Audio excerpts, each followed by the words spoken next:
Hi అండి.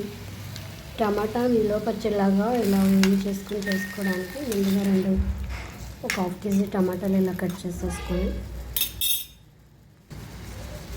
దీనిలో 2 స్పూన్లు నూనె వేసి వేయించుకోవాలన్నమాట. తర్వాత ఉడకపెట్టుకోవాలి.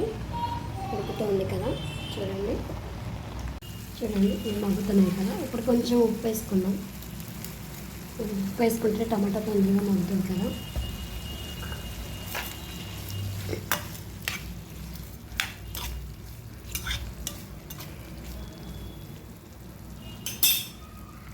చూసారు కదా, ఇలా వేయించేసుకొని చల్లారాక,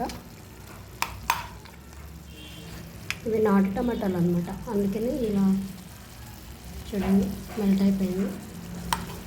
ఇంకొంచెం వేగాలి. వేగిన తర్వాత ప్రాసెస్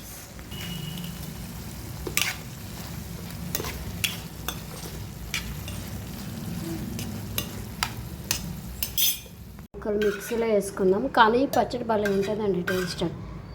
మామూలుగా పట్టిన పచ్చడి కంటే చాలా టేస్ట్ ఉంటుంది. మీరు ఎప్పుడైనా ట్రై చేయకపోతే ఇలా ట్రై చేయండి. మనకి ఏది రాదనుకుంటే ఏమీ రాదు. మనకు అన్నీ చేయగలం అనుకుంటే అన్నీ చేయగలం. ఏదైనా చేయగలం మనం.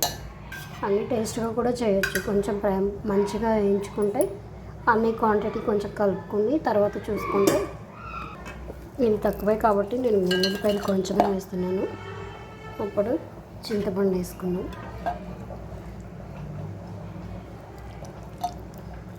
చింతపండు వేసిన దాన్ని బట్టి కారం వేయచ్చు అనమాట. నేను 2-3 డేస్ వరకే చేస్తున్నాను కాబట్టి మెంతి పొడి అవేమీ వేయట్లేదు. ఇదే కొంచెం ఎక్కువ క్వాంటిటీ తీసుకుంటే దానిలో వేసుకోవచ్చు అనమాట. చూడండి నలిగింది కదా. ఇప్పుడు కొంచెం కారం వేసి కొంచెంసేపు మిక్స్ చేద్దాం, ఒక 2 మినిట్స్. చూడండి, ఇది చేయంగానే ఇలా కారం తక్కువగా అనిపిస్తుంది, కానీ తాలింపు వేసిన తర్వాత తెల్లారికి కలర్ మారుతుంది అనమాట. ఈ టమాటా పచ్చడిలో ఇదే గుణం ఉంటుంది. చూడండి, పోపు రెడీ చేసేసాను. దీనిలో కొంచెం పసుపు వేసుకుందాం.